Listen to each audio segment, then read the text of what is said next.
Let's move on to the event points. So we mentioned you have a bit more options to collect points during this event, but we obviously have the similarities between previous event. So you can collect event points in multiple ways. First of all, by exploring the map and doing such activities. You know, you're kind of used to that already. Playing the objective, so in this case killing hives, armors, or the bosses, but we will tell you in detail in a sec. And a brand new way to earn points, which you have been asking for, a lot of you, is PvP. So that's a brand new thing coming with this event. I know a lot of you are happy about that, and it will hopefully help you progress a bit quicker if you're a great player. So it won't help us much, but hopefully it will help you. And yeah, let's just take a look at each category one by one, starting with exploration.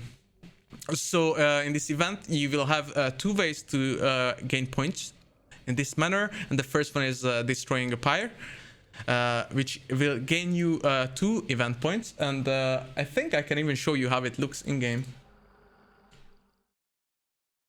Can we actually slow down here a little and just like give more appreciation to like amazing like artwork around this, and just to explain a bit how this works?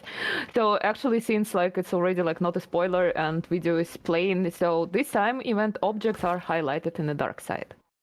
So every pyre that locates on the map and every second object, which is like plain like exploration part, is also highlighted in the dark side. So you can see on this video, then you're like changing the vision to the dark side. It's like it has like this nice roots and nice white coloring and VFX there. So to collect points from the pyres, you actually need to destroy this. And we have another object that will be seated on the map. It's ward. Can we show Yes. Yeah, there we are. So please do not destroy wards. We are interacting with them and we're lighting it up. So they are working in the way that every team or every player like let's talk about team, because even like one player is like counted as a team. Every team can interact with ward once. So even if you already interacted with this, there might be another team who will come and can interact it once and get points. And of course, all points are shared within the team. All earned points. Wards are also highlighted in the dark side, as you might see there. And the thing is that first team that activated actually lights up these torches there. So when next team is coming and see the torches are lighted up, so they already can draw the conclusion that there was someone before them. Awesome. So yeah, that's the 2 ways to collect points by exploration. Sina mentioned it's shared between your team, and yeah, it looks quite cool. And she also mentioned all the interesting stuff about dark side, but we will actually show you that in a second as well in more detail. And if you have nothing to add, Sinia, I think we should move on to playing the objective.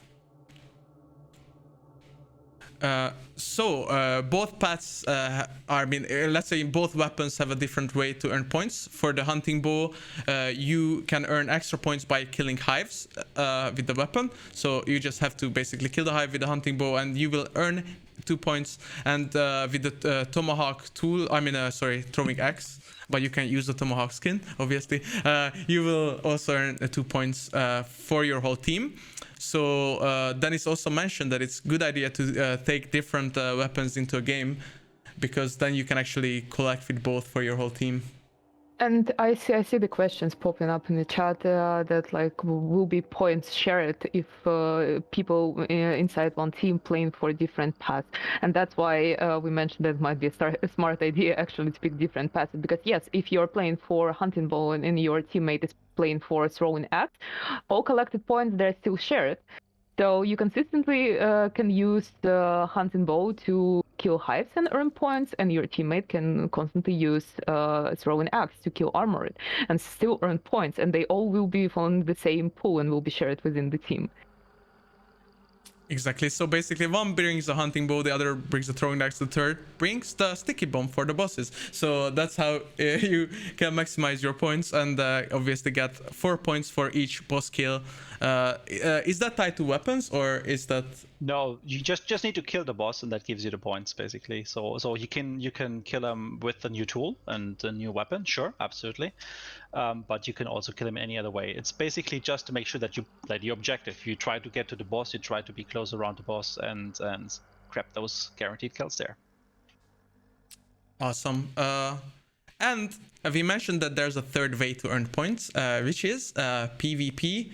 So this is quite straightforward. You just have to loot the hunter corpse, and you will gain 5 points for your team. And we have a small video to show you this as well, because it's completely new to the game. Yeah, what's important here is maybe just as a quick explanation. So we thought about like, okay, how can we introduce PvP into this rule set? And one of the most obvious things could be, but just reward them when they kill someone. That the thing is, like, this game actually lives and breathes not having all the information, and that includes not 100% sure, sometimes knowing whether you killed someone or not, and just keeping this a little bit obfuscated. So we want to make sure that we stay true to this concept, and that, you know what, like, you can get points from PvP, but it's bound to corpses. And as a side effect, obviously this also has an advantage for people, for example, who bring Vulture or just like sneak in the shadows a little bit, because they can still go and get some points from looting corpses, even if they haven't been part in that fight. They still have a chance to get some of these points, but obviously primarily it rewards the people that manage to fight other people, and therefore, secure the corpse in order to loot it. Okay, so that answered a lot of people in chat. So you can indeed loot one corpse multiple times, and the points will still count to the whole team.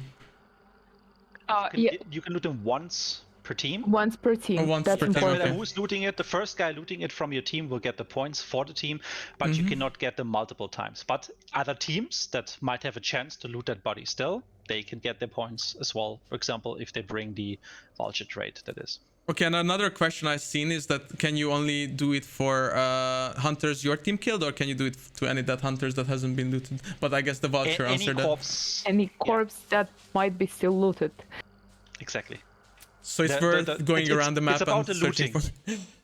Exactly. Yeah. It's about the looting action, not the kill action. So you want to make sure that you can secure corpses. Obviously, if you burn them, you don't have anything to stop the burning, well, then you won't be able to loot them, which means you don't get the points. So it's just part of the normal strategy now. You have to consider whether you want to get those points or not, and then there's multiple options for you to go about that. Awesome.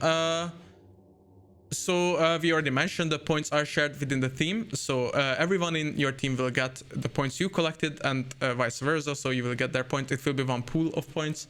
And you will keep the points even if you died during the mission. So you won't lose them or just keep only half. You will keep all the points.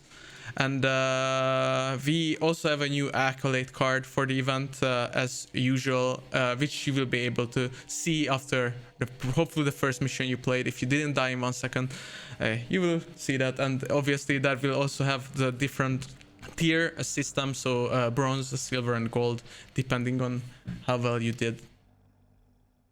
And I believe that's about event points, unless there's something else to mention here. But I think we covered all of it. And if you guys have a question, make sure to write it in chat, and our kind moderators will collect them, and hopefully we can answer them at the end of the stream if we haven't already.